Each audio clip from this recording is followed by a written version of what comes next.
I did. Who got it better than us? Nobody. All right, so that is not a dumb change. That is not at all. All right, let's go to the opening segment though. As we do each and every week, we look back at the weekend that was, and maybe we can even look at a couple of things here since it is a lighter crew to start. But we look back at what we learned from the past weekend. And Mikey B, we'll start with you. What did you learn this past weekend? Well, thing number one I learned, and to quote the great student of the game, Kyle Nash, when I say this, quack, quack, motherfucker. I said it on this show that they would beat him in Oxton, and people were like, but Mike, you're crazy. You're right, I am. Go Ducks. Honestly, Ryan Day should win an award for potentially the worst coached final drive of the season. Will Howard and his decision making will now be questioned in Ohio State lore for the rest of the rest of his time. Listen, I know it's fun to slam on Ryan Gay as often as we do Dabu Sweeting on this podcast, but I can't put that Will Howard so. And I don't put noise. And I don't put, but I can't put that. I can't put Will Howard forgetting where on the field he is and all that other just the massive failures that rival Dak Prescott in the first round playoff game. Like I can't put that on the coach, Mike. What I can put on the coach is that he didn't have his team prepared to get to the line of scrimmage after the penalty where they lost significant time before they snapped the football. So you're talking about the 12 men on the field that Oregon intentionally did 100%. Okay, so this was Oregon being fraudulent, just like their quarterback has for basically the entirety of his college career. Got it. Just like the SEC is fraudulent with fake timeouts because guys crimp because they don't. That's not just the SEC. To be fair, that's more of just a Ole Miss problem, as it is. I was going to say, I watched the Ole Miss game. There was at least 6 times where the guy was like getting ready to get into a stance and goes, "Ow, my quad!" Let me be clear. I have seen that happen more than once in the Bounds house while Josh Heupel was the coach and they were running a faster tempo. No, that is not SEC unique, sir. So keep your conferenceism to yourself. To Dan Lanning, being a fraud in the way that you have been your entire college career, that is unique to Dylan Gabriel. I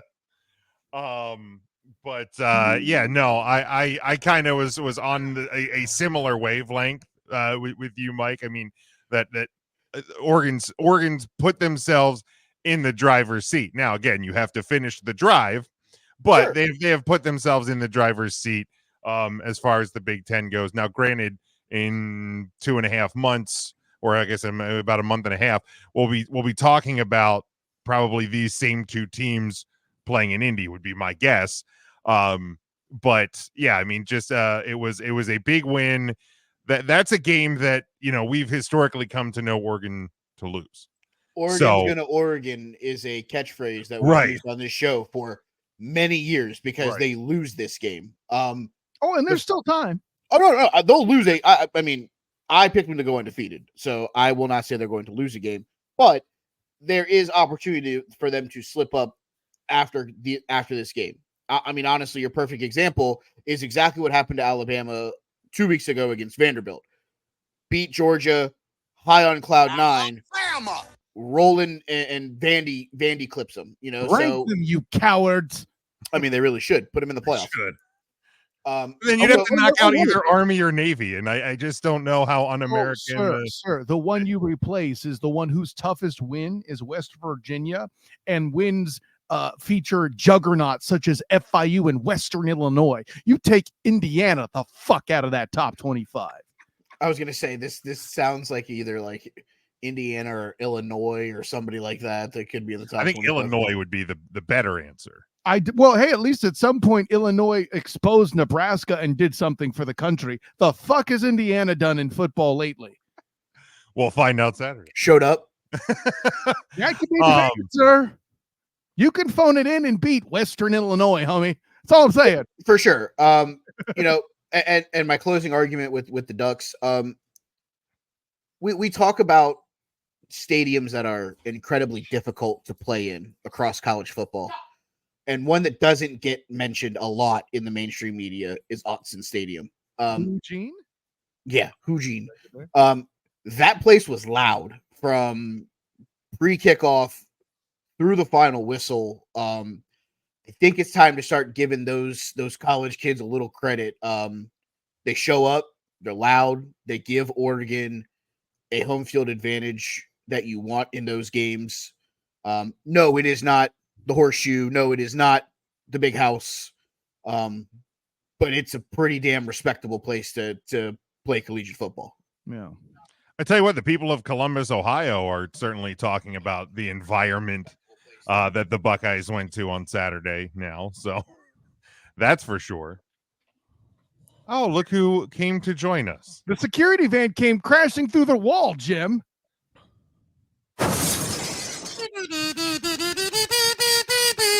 Tires are good. They are now. Can't say much for Jim's studio wall. The tires are good.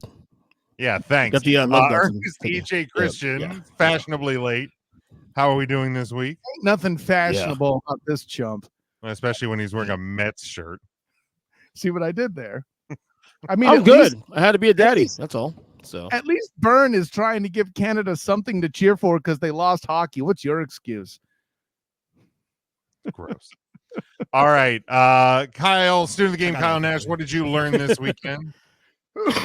I learned this weekend immediately after the Duval Dive live with my good friend Travis Holmes doing our instant reaction to the Jacksonville Jaguars UK game with the Bears that Trent Baalke may likely hire his sixth coach, but his entire career is based on Jim Harbaugh.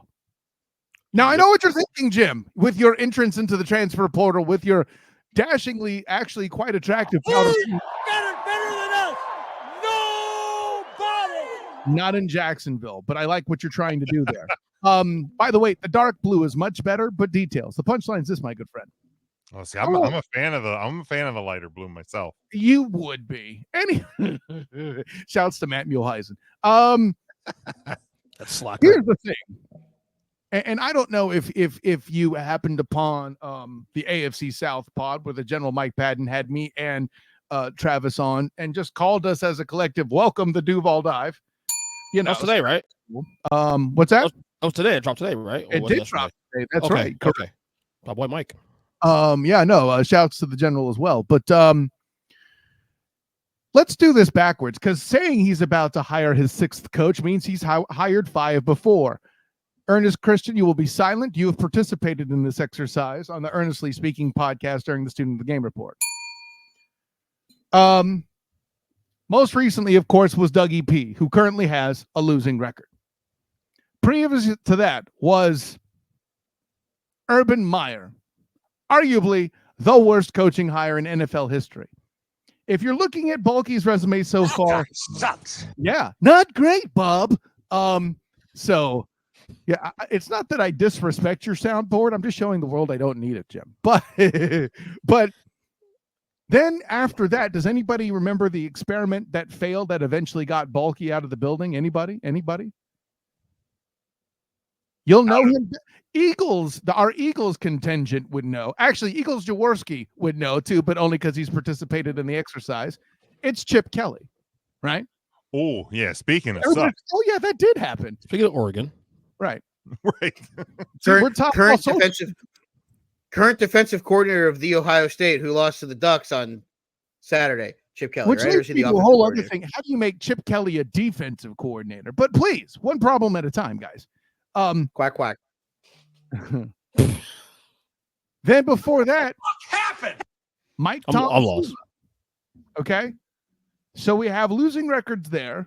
Dougie P isn't finished, so I'm not going to give his record at this time, but I could tell you he has more losses than wins at this point because he did have a winning record till this season started with 2, 9, and 8 because there's 17 games because Matt. Urban Meyer, since he didn't finish, 2 and 11. Chip Kelly, an abysmal because they only played 16 games then, 2 and 14. Mike Tomsula, 5 and 11. The coach that put Trent Baalke on the map was Jim Harbaugh. 44-19 during the campaign with which he was with Trent Baalke. Which Trent Baalke eventually went all Jerry Krause. For those of you who know your history, that's the GM that eventually broke up the Bulls because he was not getting enough props for what he did. And let's be honest, they were getting old anyway, right? The guy he booted out the building, much to the joy of Big Jim, Ann Arbor fan, is still the laurels upon which Trent Baalke has a career. Large. What are we doing here, guys? What I learned, Jim, is that Trent Baalke is still living on the back of the guy who was coaching for him, 6 years ago? And longer, right? It may have been longer. He started with the Niners in 11, I think, and wrapped at 17. So maybe it's 7, to your point. 8 seasons, 7 years, right? Did he hire Harbaugh? Yes, he did. So it's 11, yes. It was on your show. You're already forgetting? What are we doing here? No, we never discussed whether he hired Harbaugh or not, though. He hired Harbaugh, yeah. I know. We know he fired him. Yes. Well, let's put it this way. It's possible that they changed GMs while Harbaugh was there. Mm-hmm. I just assumed that wasn't the case because that happens so rarely in the end. Yeah, it was 11 through 14. So okay, right. Okay, so it's 10 years ago. Damn. Yeah. All right. I'm gonna say because he was at Michigan. He was at Michigan for a long time. Yeah, he was. And then Ohio State grew to regret it. The punchline being, sure did. What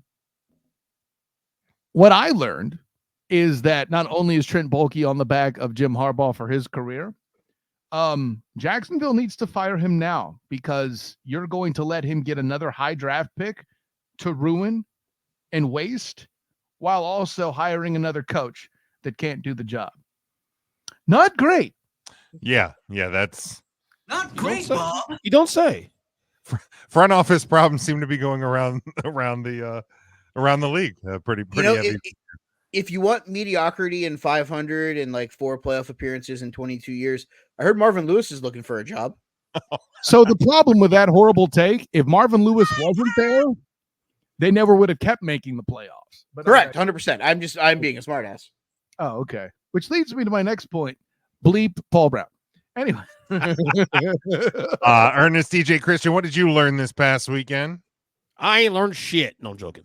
That Florida State still sucks. I ran last week, you goddamn copy artist. Well, that's true. That was last week. No, I learned that stress-free weekend was good. No Florida State football. No. What I learned this weekend is that parity in college football is fucking fun, man.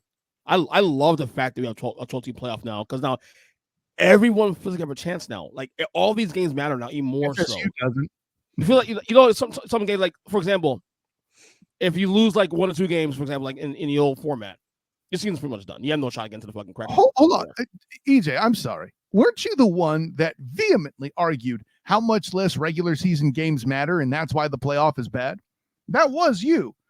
No, not me. No. Don't make me find the archives. No, don't find the tapes then. You have access to it. God, I hope it was you, because then I could just look up and say, he knew Florida State was going to suck and it wouldn't matter either way.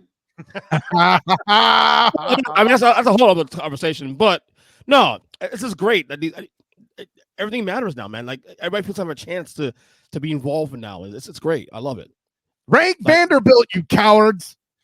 Right? I mean, here's the thing. In the old system, everything mattered until like you said, kind of until you lost.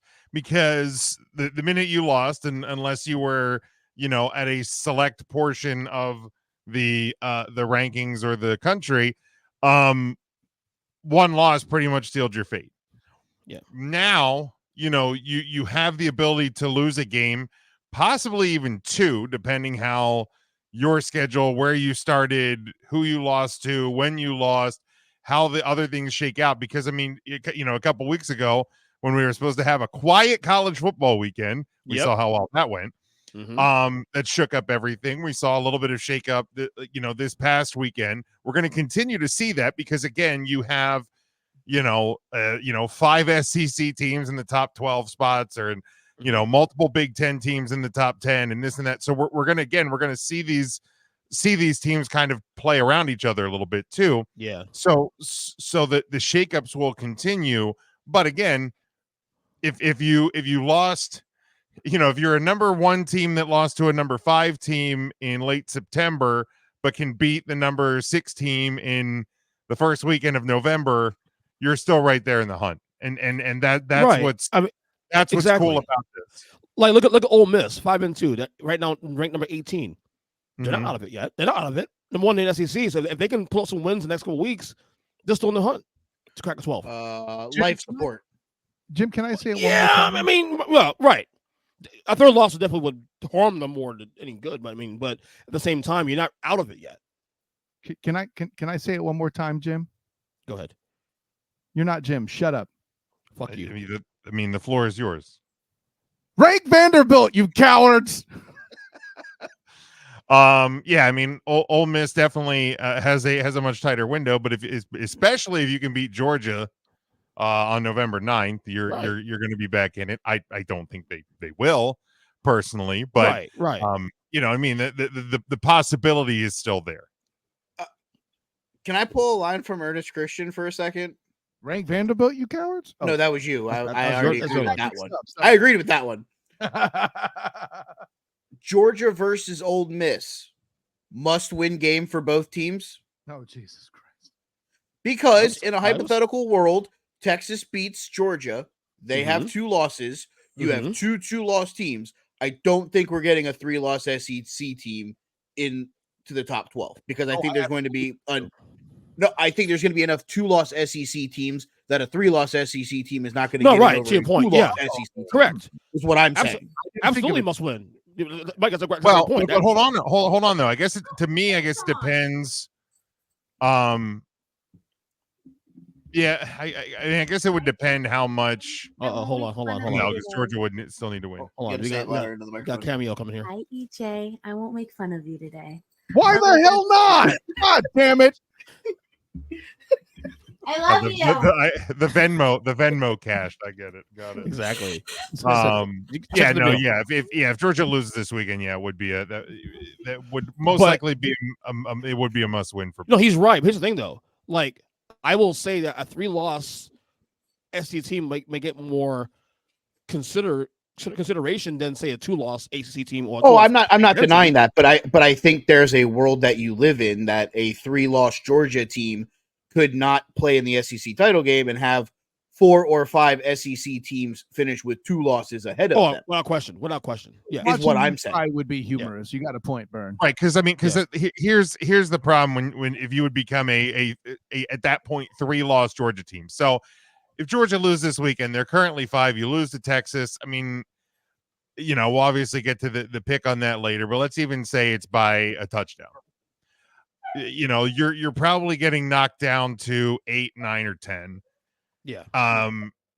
If you lose then to Ole Miss, if you win the rest of your games, but you lose to Ole Miss, you're probably not going to be in the top 12, top 15. And then keep in mind that it's not that you have to be within the top 12. You have to be able to be the highest ranked amongst the at-larges at that point, because at that point Georgia's not going to be a SEC champion, because you're going to have the 4 Power 4 conference champions, the highest ranked group of 5, and then 7 at large. So I don't think it's not about consideration. It's not you're not going to necessarily have that kind of window of like last year. It's like, well, they only lost to Alabama in the SEC title game, so they might have an argument for the 4th spot. Like I don't think you're not going to have that as a 3. I don't think you're going to have that as a 3-loss team, because I don't think the math now. There will be some kind of anomalous years where a 3-loss, let's just call them SEC team, fill in the SEC team here, could lose to like the number 1, number 3, and number 5 team in the country. And if you can lose those games close, you may end up, depending what else happens around you, in the highest of the at-larges, but you're going to need a lot of help at that point. And I don't think right. I guess the question now, I think I posted last week. I'll say it again. Over under 4.5 SEC teams get into the tournament. You know damn well at least 4 is getting in without question. 4 SEC teams? I don't know, because right now the top 4 in the SEC: Texas A&M, Texas, LSU, Georgia.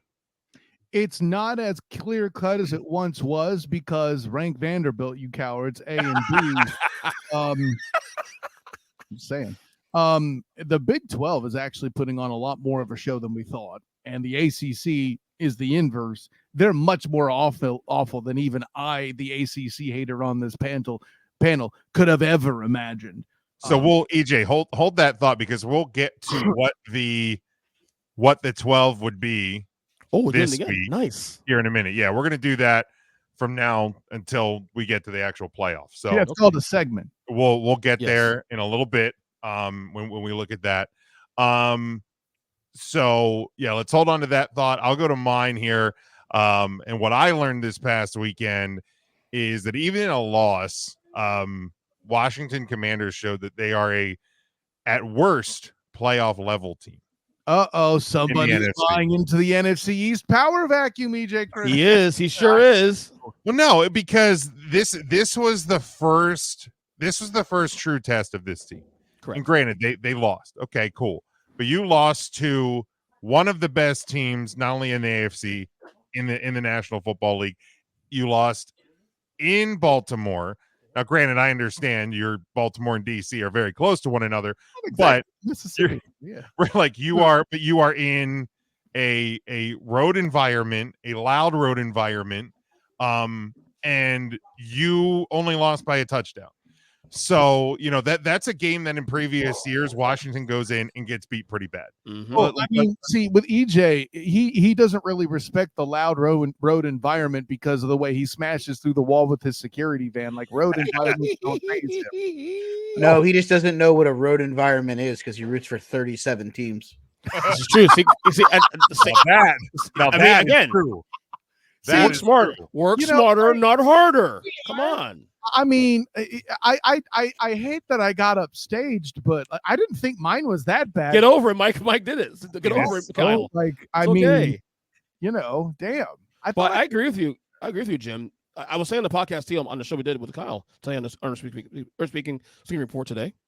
Slow down. Thank you. Easy right. For you to say, Laura. I was saying, blah, blah, blah. He called him Laura. It wasn't enough. Like, to me, look, I don't remember how we all picked the game last week, but I think most of us picked Baltimore to win. I think other than Mike. Commanders in the over, Commanders in the over, Commanders in the over, Commanders in the overs, Commanders in the overs. Sean is the only one that took the Ravens and the over. Hold on. What was the spread? Yeah. It was 6.5.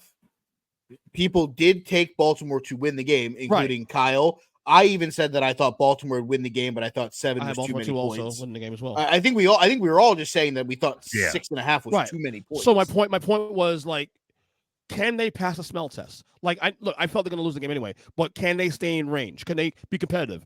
And they passed the test. To your point, Jim, they did. Yeah, and so, look, moving forward, and nobody has, well. Two teams have separated themselves from the bottom 2 teams in the NFC East. I'll let you guess who the teams that have at least separated from the bottom of the pack are. But honestly, Washington really kind of does have this. To me, they're sitting in the driver's seat. They're obviously a half game ahead of Philly because Philly already had the bye.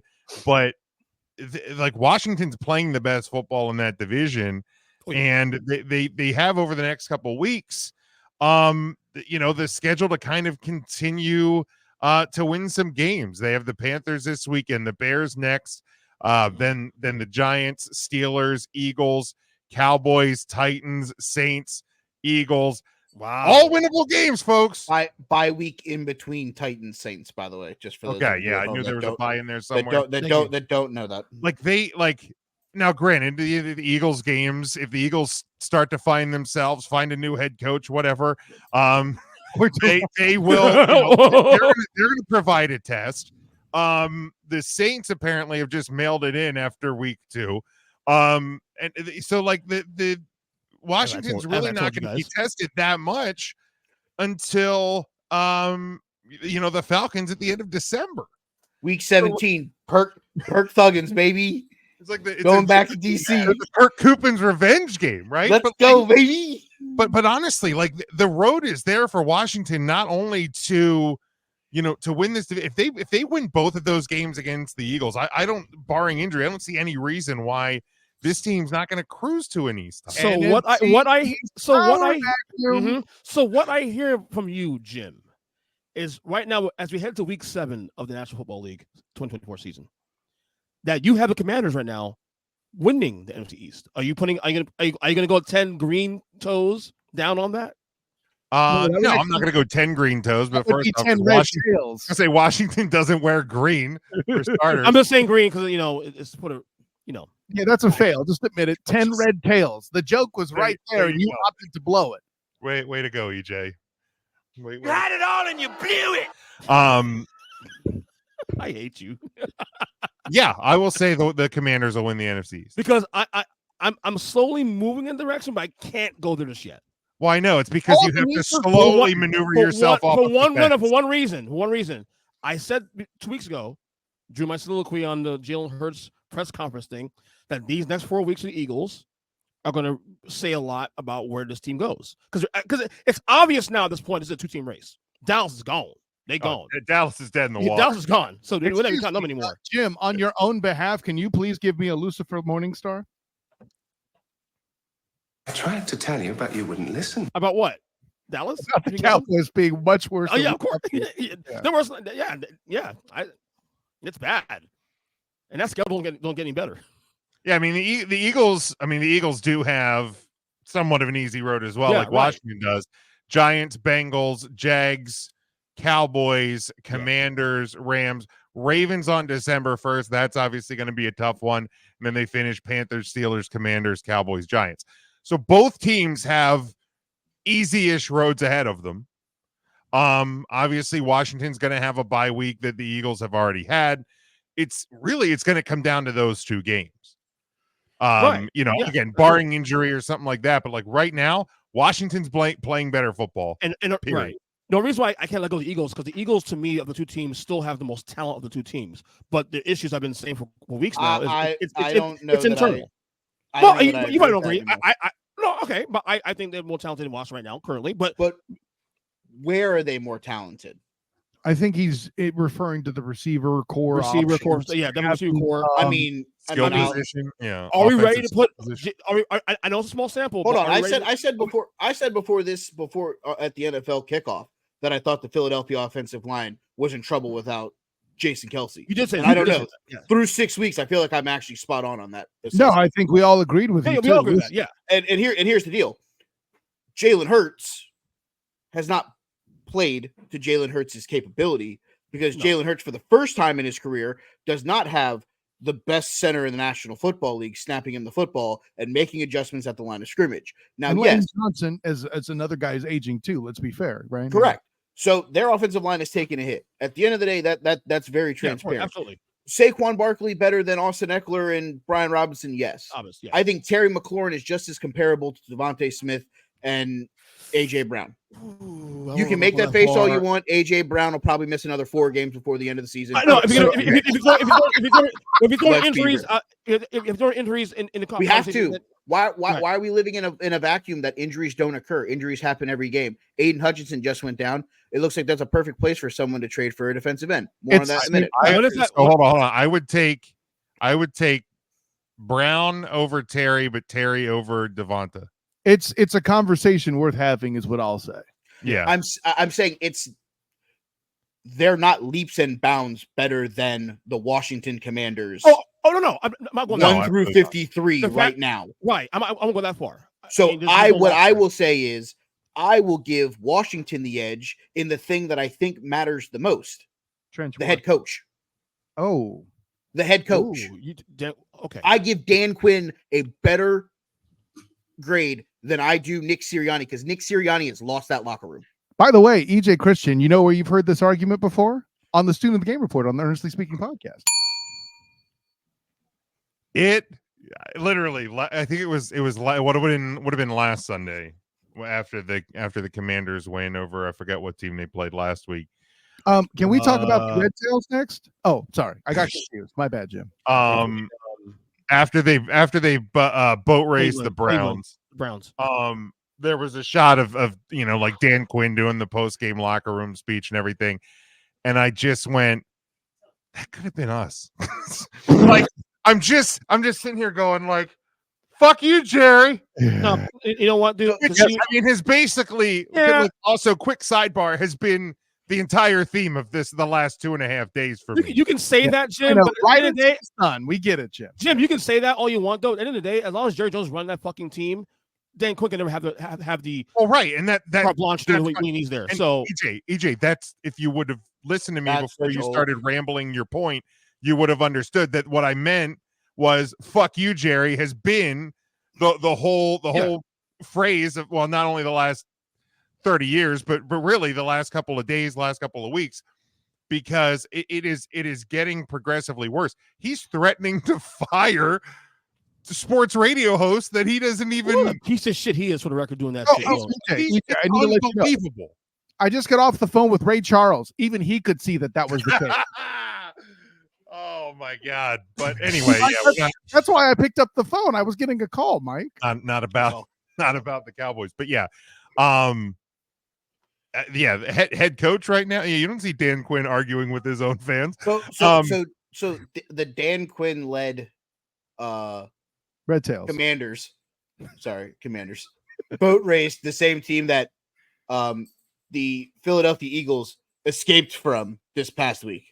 And then you got Sirianni. How do you like me now? To the crowd. I mean, again, he has a face that makes me want to punch him, and it's ever been since that shot that he took him in the sideline where he's like in the playoff game. It's just he has that face. How'd that go, Vern? Just the worst.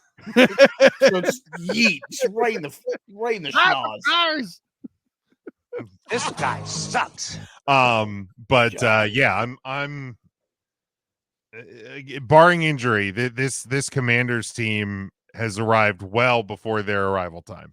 Let me say this much though. What I would have said 3 weeks ago, the Eagles being locked to win the East no matter what. I'm off that shit. So.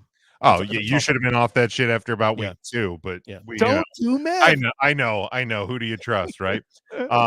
Championship pedigree. Who do you trust? All right. In defense, he was thrown off by Devontae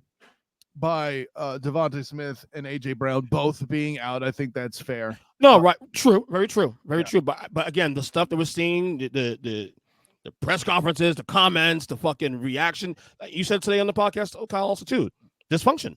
Now it's out there now. Now it's really out there. I mean, that's the mistake you made in bringing up the podcast when you presented it, which made you look silly and gave us that epic reaction from the great AJ Hawk of this show, Matt Muehlheisen.